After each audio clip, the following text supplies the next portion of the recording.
Now, here's your host, Bill Teegins. Hi, everybody. Welcome to the Eddie Sutton Show. The Cowboys season came to an end last week at the Big 8 Tournament. But, Coach, as you look back, I know a lot of ups and downs any time in a season, but the last month was really something special for you guys.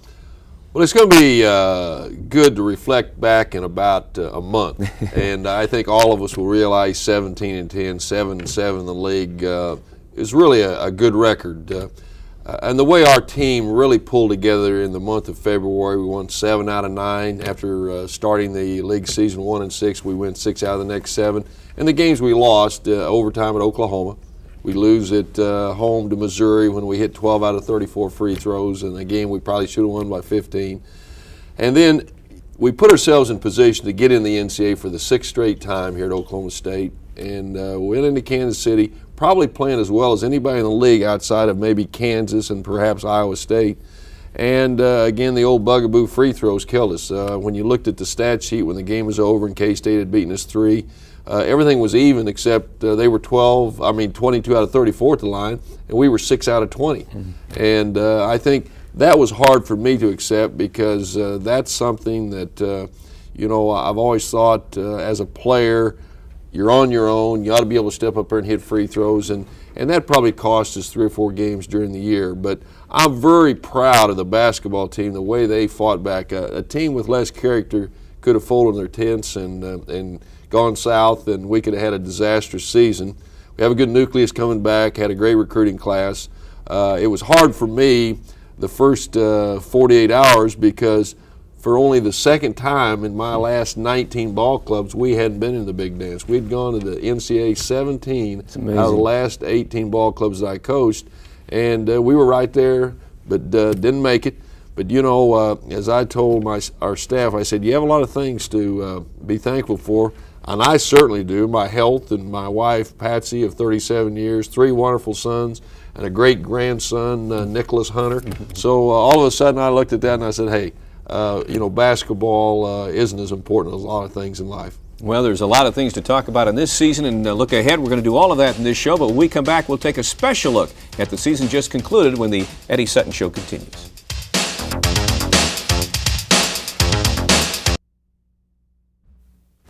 Welcome back to the Eddie Sutton Show. And the Cowboys recently completed 17-victory season. A lot of high points, a great stretch drive. In our off-the-court feature this week, Tom Dorado and Wade Pearson take a special musical look.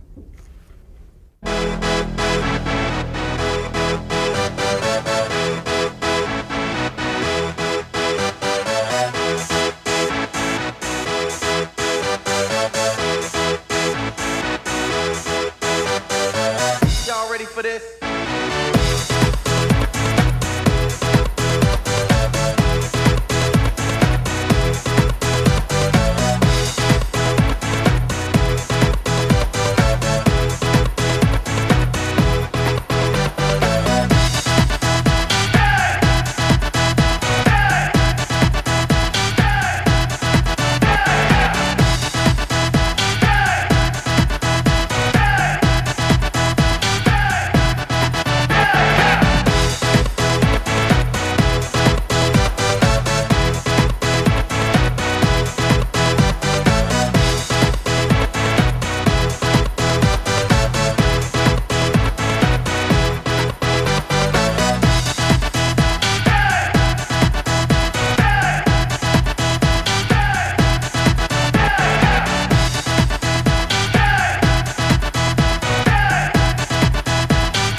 Y'all ready for this?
Bill, another outstanding feature by Wade Pearson and Tom Dorado. Yeah, they did a great job. And you know what? It's NCAA Tournament time. We obviously are taping this program ahead of time, but when we come back, we'll have Tourney Talk when the Eddie Sutton Show continues.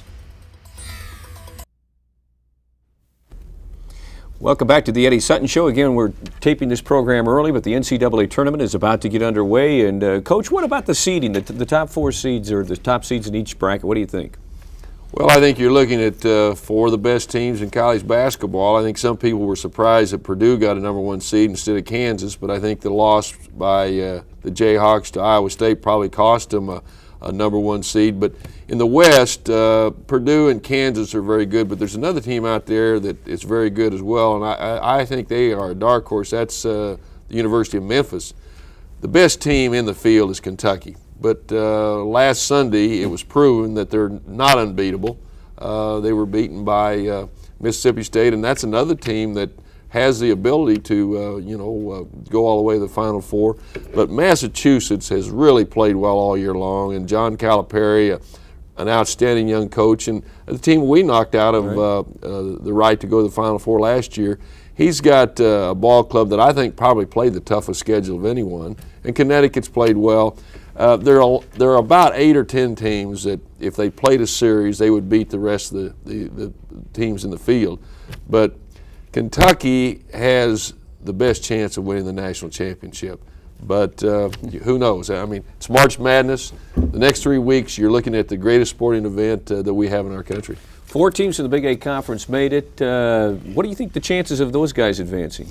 Well, I think the tournament committee did an outstanding job in their selection. I think we were one of the last 2 or 3 teams that got eliminated as an at-large berth. I think Providence and Minnesota and our ball club probably were the 3 that were the last ones that didn't get to go.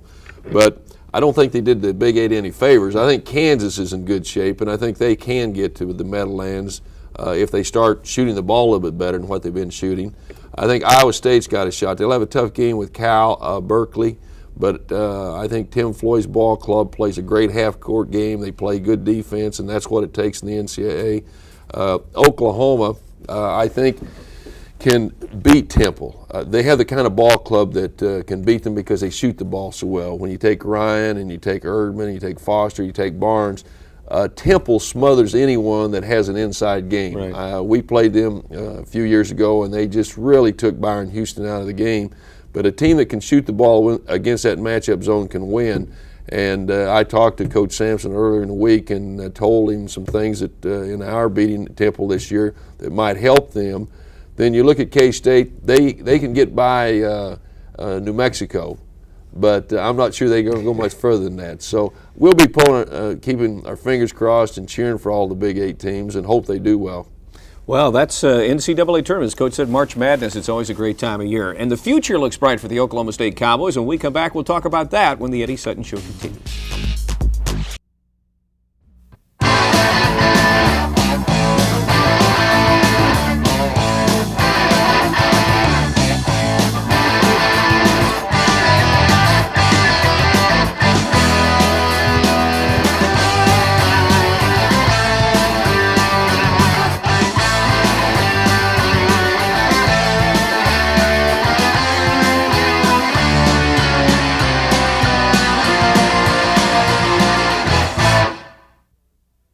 Bill, there's some great footage of last summer when we had our basketball camp.